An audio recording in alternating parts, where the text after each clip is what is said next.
আসসালামু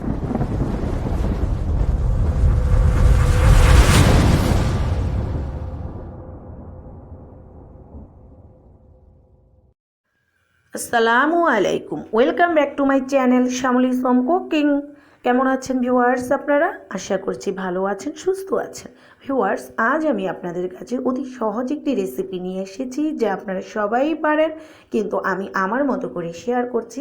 যদিও এটি নতুন গৃহিণী ও ব্যাচেলর প্রবাসী ভাইদের জন্য খুবই উপকারে আসবে। তো ভিউয়ার্স, চলুন তৈরি করি। নিয়ে নিয়েছি ভিউয়ার্স একটি পাত্র, এবং পাত্রে আমি দিয়ে দিচ্ছি মুসুর ডাল। এখানে আমি 2 কাপ বড় বড় মসুর ডাল নিয়ে নিয়েছি ভিউয়ার্স, কারণ ডাল পাতুরিটা করতে আসলে বড় ডালটা একটু ভালো হয়। তো আপনারা চাইলে যে কোনো ডাল নিতে পারেন।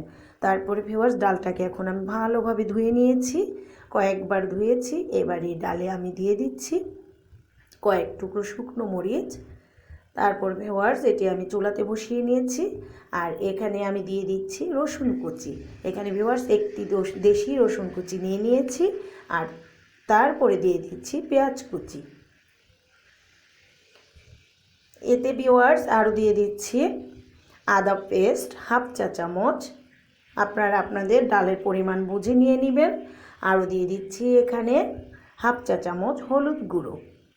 আপনারা চাইলে কম বেশি করে নিতে পারেন। ভিউয়ার্স, এখানে আমি লাল মরিচের গুঁড়ো দিচ্ছি না, আপনারা চাইলে তাও দিয়ে দিতে পারেন।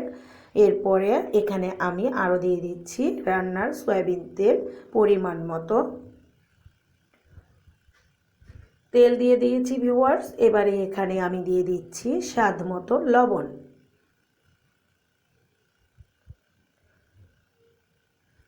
এবারে আমি ডালটাকে নেড়ে নিচ্ছি, একটু নেড়ে ভালোভাবে কষিয়ে নিচ্ছি ডালটাকে। ভিউয়ার্স, ডালটা এমনভাবে কষাতে হবে যে ডালটা যেন একেবারে ভাজা ভাজা হয়ে কষানো হয়, পাত্রে যেন লেগে লেগে আসে, আর তেলের ভাবটা যেন ফুটে ওঠে। তারপর ভিউয়ার্স, এটি যখন কষানো হয়ে যাবে তখনই এটিতে সুন্দর একটি ফ্লেভার বের হয়ে আসবে, আর তখনই বুঝে নেবেন যে ডালটা আসলে কষানো হয়ে গেছে। তো ভিউয়ার্স, আমার ডালটাও কিন্তু কষানো হয়ে গেছে।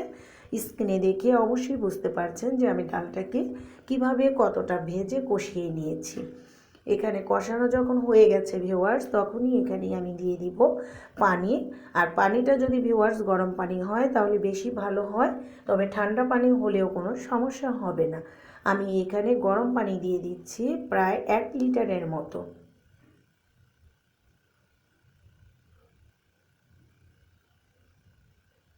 পানি দেওয়া হয়ে গেছে ভিউয়ার্স। এবারে আমি ডালটাকে নেড়ে নিচ্ছি পানির সাথে। এবার আমি পরিমাণটা বুঝে যদি আমার আরও একটু পানি লাগে আমি তা দিয়ে দিব। এখানে মনে হচ্ছে ভিউয়ার্স আরও একটু পানি লাগবে, তো এখানে আরও একটু পানি দিয়ে দিচ্ছি।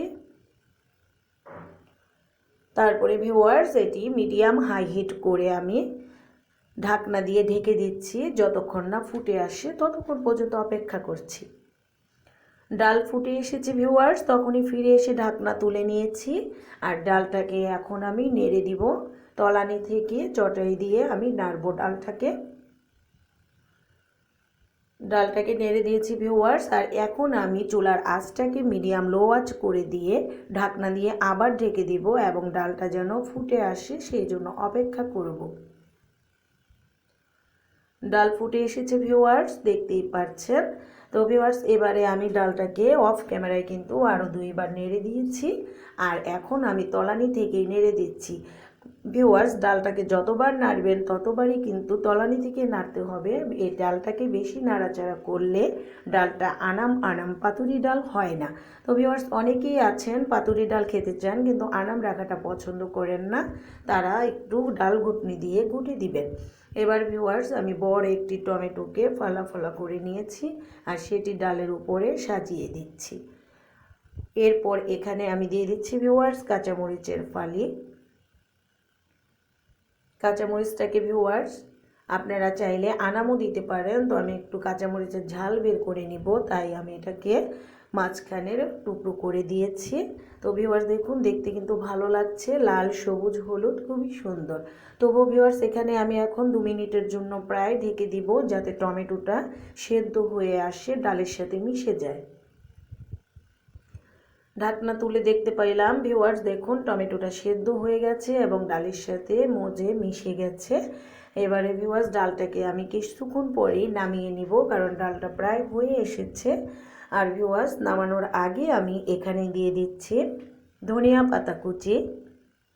ভিউয়ার্স, ধনিয়া পাতা কুচি আর হচ্ছে টমেটো ডালের জন্য কিন্তু সেই রকম একটা ব্যাপার, এবং এটি না হলে কিন্তু ডালের মজা চলেই না। তো ভিউয়ার্স, আমি ডালটাকে দেখুন নিচ থেকে নেড়ে নেড়ে মিলিয়ে মিশিয়ে নিচ্ছি, আর কিছুক্ষণ পর নামিয়ে নিব। তার আগেই বলুন ভিউয়ার্স, আসলে ডালটা কেমন লাগলো বা এই ডালের রেসিপিটা কেমন লাগলো। যদি ভালো লেগে থাকে ভিউয়ার্স, তাহলে অবশ্যই একটি লাইক দিয়ে দিন আর আপনার বন্ধুদের কাছে শেয়ার করে দিন। আপনি যদি আমার চ্যানেলে নতুন হয়ে থাকেন তাহলে এখনই সাবস্ক্রাইব করে ফেলুন, আর প্লিজ পাশে থাকা বেল বাটনে ক্লিক করে দিন।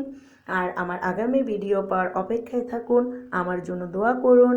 ধন্যবাদ ভিউয়ার্স, বাই বাই ভিউয়ার্স।